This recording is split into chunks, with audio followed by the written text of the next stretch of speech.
Oui, Vincent, je suis à Nancy dans l'atelier d'une prestigieuse ferronnerie d'art qui s'est fait connaître à l'occasion d'un projet cher aux Nancéens, la restauration de la place Stanislas. C'est eux qui ont restauré les candélabres, les lanternes, les grilles. Mais justement, en parlant de lanternes, il y en a une à mes côtés. Ça, c'est une réplique exacte d'une lanterne qui est montée sur un candélabre et qui un jour trouvera sa place sur la place Stanislas. Je rappelle que quand même ce site a été classé au patrimoine mondial de l'UNESCO. Alors toute la partie ornementale, le travail à froid du métal, se fait dans cet atelier. Alors justement, à mes côtés, vous avez Frédéric qui travaille sur la couronne de notre lanterne avec la technique du repoussage-relevage. En quoi ça consiste, Frédéric? Alors ça consiste à mettre une feuille de métal en forme, faire des nervures pour la décorer. Donc vous partez d'une feuille aussi fine que celle-ci, hein, c'est ça? Que vous avez Oui. travaillé avec différents marteaux. Oui, on part d'une feuille de 1 mm et on l'emboutit pour lui donner du volume. Montrez-nous un petit peu le geste que vous faites pour justement repousser ce métal. Alors c'est une enclume, un marteau et on fait des nervures en tapant juste à côté.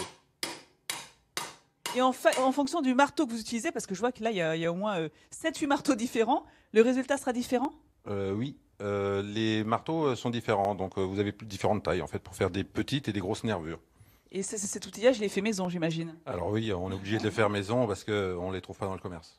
Donc 2 semaines de travail pour réaliser la couronne de notre lanterne. Donc ici, c'est vraiment ce qu'on appelle l'habillage de notre ferronnerie d'art. Pour la structure, c'est le travail de la forge et c'est ce que je vais vous montrer tout à l'heure. Oui Vincent, je suis toujours à Nancy dans l'atelier de nos métalliers lorrains, de nos ferronniers. Regardez derrière moi, ça chauffe, je peux vous dire, hein. Vous entendez le bruit? Eh oui, on est en train de marteler à chaud le fer. Donc tout à l'heure, vous avez découvert le travail du métal à froid. Désormais, on est dans le niveau de la forge pour le travail à chaud. Alors justement, Richard est en train de chauffer son métal. Alors expliquez-nous, Richard, sur quoi vous êtes en train de travailler? Alors, je suis en train de travailler sur un garde-corps, donc je réalise les décors intérieurs. Vous avez combien de temps là pour marteler le fer avant qu'il refroidisse? Pour ce genre de section de fer, j'ai à peu près pour 1 minute de travail. Après, ça refroidit, je ne peux plus la travailler. Donc tout se fait à la force du poignet. Tout se fait à la force du poignet. Est-ce que vous avez un plan pour vérifier un petit peu ce que vous êtes en train de faire? J'ai fait un dessin en taille réelle. Ah, je le vois, il est juste ici, hein.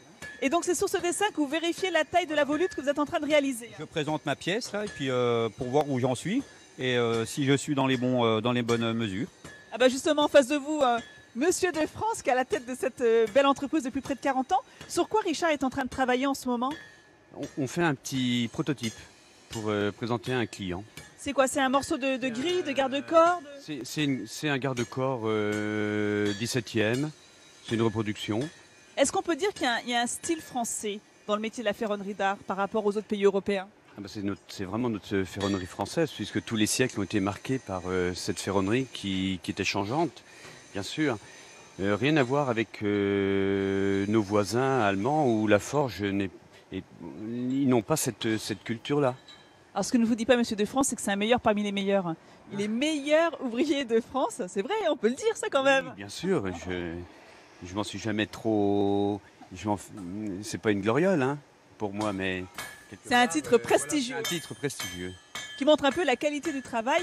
Et ce savoir-faire lorrain, eh bien, il s'exporte dans le monde entier.